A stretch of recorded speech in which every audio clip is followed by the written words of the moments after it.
Apa respon Kementerian Pemuda dan Olahraga atas respon Malaysia yang menyebut insiden pengeroyokan terhadap supporter Indonesia sebagai berita bohong atau hoax? Untuk membahasnya telah bergabung dari Balikpapan, Kalimantan Timur, Sesmenpora, Bapak Gatot S. Dewa Broto. Selamat malam, Pak Gatot.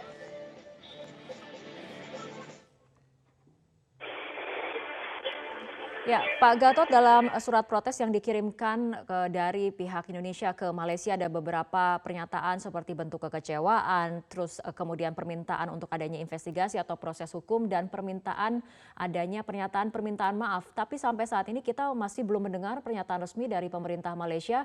Tapi apakah sebetulnya dari Kemenpora Malaysia sudah ada komunikasi dengan Kemenpora Indonesia, Pak Gatot? Tadi malam kami sudah kirim surat kepada Sekjen Kementerian Belia dan Sukan Malaysia atau semacam Kemenporanya Malaysia. Intinya ada 3 surat tersebut. Pertama, menyampaikan sikap kekecewaan pemerintah dan masyarakat Indonesia terhadap insiden kejadian di Stadion Bukit Jalil.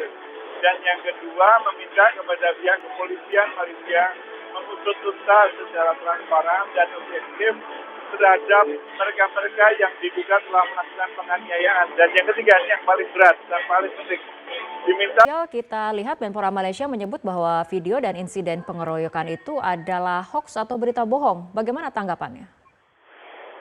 Ya, ini kayaknya masih belum ada titik temu.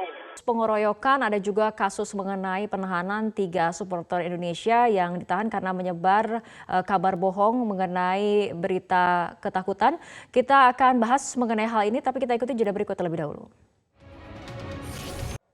Ya, kita akan kembali lanjutkan perbincangan masih bersama Sesmenpora Gatot S. Dewa Broto. Pak Gatot, mengenai kasus penahanan 3 supporter Indonesia karena diduga menyebar kabar bohong, bagaimana pantauan dari Kemenpora saat ini?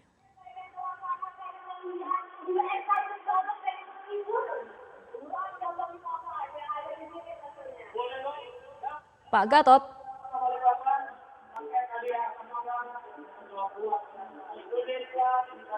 Pak Gatot, bagaimana peran ataupun pemantauan dari Kemenpora dengan KBRI di Malaysia mengenai kasus adanya penahanan 3 warga negara Indonesia yang merupakan supporter timnas yang ditahan karena menyebarkan kabar bohong? Ya, pada saat 3 hari yang lalu kami komunikasi dengan pihak KBRI di Kuala Lumpur, memang disebutkan tidak hanya kejadian yang penganiayaan yang dialami untuk supporter sehari sebelum pertandingan, tapi juga ada informasi tentang 3 orang warga Indonesia yang ditahan pihak aparat kepolisian di Malaysia karena dugaan tentang penyebaran berita bohong. Dan kami terima kasih kepada pihak KBRI karena pihak KBRI di Kuala Lumpur terus melakukan pendampingan dan memberikan perlindungan komunitas. Dalam tim hukum untuk ketiga supporter ini yang ditahan oleh pihak polisi Malaysia, tapi apakah dari Kemenpora juga akan ikut mendampingi proses hukum yang saat ini sedang terjadi di Malaysia? Kalau menurut informasi yang kami peroleh, tidak hanya 3 hari yang lalu, tapi juga kemarin pagi, kami kontak lagi dengan KBRI di Kuala Lumpur. Mereka tetap akan memberikan perlindungan. Hanya saja kalau itu hal yang terkait dengan dugaan yang berhubungan dengan visa itu adalah undang-undang atau Internal Security Act, atau kalau kita zaman dulu di zaman Orde Baru ada namanya undang-undang yang dianggap sebagai disabilitas, tentunya perlakuannya akan lebih khusus.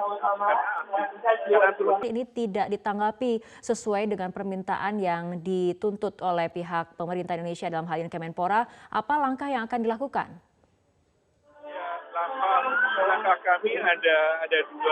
Pertama adalah antisipasi ataupun pencegahan agar peristiwa ini tidak terjadi lagi di kemudian hari. Apa langkah yang akan dilakukan oleh Kemenpora?